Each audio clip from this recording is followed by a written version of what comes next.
Hi friends, welcome to my channel. இன்றைக்கி வந்துட்டு நான் எப்படி நார்மல் டைப்பில் வந்துட்டு பூ கட்டுறது தான் உங்களுக்கு காட்ட போகிறேன்.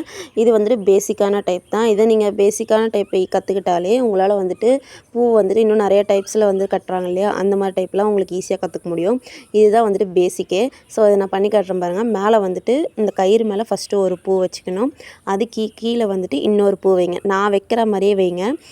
நான் வந்துட்டு மல்லிப்பூ வச்சு பண்ணியிருக்கிறேன். நீங்கள் ஆனால் மல்லிப்பூ வச்சு பண்ண வேணாம். பிகினர்ஸ் வந்துட்டு இந்த அரளிப்பூ அந்த மாதிரி பெரிய பெரிய காம்பு இருக்கிற பூ வச்சு ஃபஸ்ட்டு கற்றுக்கோங்க. இப்போ நான் வச்சுருக்க மாதிரியே வச்சுட்டு கீழே ஒரு சுற்று, கீழே வந்துட்டு நான் எப்படி கட்டணும் அதே மாதிரி கீழே ஒரு சுற்றி எடுத்துகிட்டு அதுக்கப்புறமேட்டு இந்த நம்ம சுற்றுறம் பார்த்திங்களா, அந்த கையாலேயே ஒரு ஹோல்ஸ் மாதிரி ஒரு ரவுண்டு மாதிரி வச்சு பிடிச்சிக்கோங்க. இப்போ நான் காட்டுற மாதிரியே இந்த ஹோல்ஸ் மாதிரி வச்சு பிடிச்சிக்கிட்டு அந்த பூக்கு மேலே உள்ளே விட்டு எடுத்திங்கன்னா நாட் விழுந்துடும். ஸோ இதுதான் வந்துட்டு கட்டுற பேசிக் டைப்பு. இதே மாதிரி ஒன்று ஒன்றா கட்ட பழகுங்க.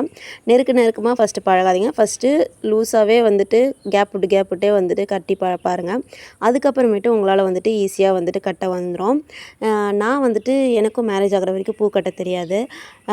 ஒரு தடவை எங்கள் வீட்டில் ஃபங்க்ஷனு, அந்த டைமில் வந்துட்டு எங்கள் நாத்தனார் எங்கள் மாமியார்லாம் வந்துட்டு பூ வாங்கின்னு வந்துட்டாங்க. ஆனால் வந்துட்டு இதே மாதிரி அவங்கவுங்க என்ன பண்ணிட்டாங்கன்னா, டைம் ஆகி போச்சுன்னு அவங்க கட்டி எடுத்து வச்சுக்கிட்டு போயிட்டாங்க. பட் ஆனால் எனக்கு கட்டவே தெரியாது. ஸோ அதனால் என்ன ஆச்சுன்னா, நான் கட்டி வச்சுக்கவே முடியல. அதுக்கப்புறமேட்டு ஹஸ்பண்ட் வெளியில் பூ கூட்டின்னு போயிட்டு தான் அதுக்கப்புறம் பூ வாங்கி கொடுத்து அதுக்கப்புறமேட்டு தான் நான் ஃபங்க்ஷனுக்கு போனேன். ஸோ அதுக்கப்புறமேட்டு தான் சரி நம்மளும் பூ கட்ட கற்றுக்கணும் அப்படின்னு சொல்லிட்டு நான் கற்றுக்கவே ஆரம்பித்தேன். ஸோ நீங்கள் எப்படி பூ கட்ட கற்றுக்கிட்டீங்க அப்படின்ற உங்களோட ஸ்டோரியை வந்துட்டு கமெண்ட் செக்ஷனில் ஷேர் பண்ணுங்கள். கண்டிப்பாக நான் படிப்பேன். அண்ட் பூ கட்ட தெரியாதவங்களோட ஃப்ரெண்ட்ஸுக்கெல்லாம் ஷேர் பண்ணி விடுங்க, அவங்களும் பூ கட்ட கற்றுக்கிட்டோம். ஸோ உங்களுக்கு இந்த வீடியோ உங்களுக்கு பிடிச்சிருந்தா லைக் பண்ணுங்கள் அண்ட் மறக்காமல் சப்ஸ்கிரைப் பண்ணிக்கோங்க. நம்ம சேனலில் இதே மாதிரி யூஸ்ஃபுல்லான வீடியோஸ் நிறைய அப்லோட் பண்ணுவேன். Until then, bye bye from Paru.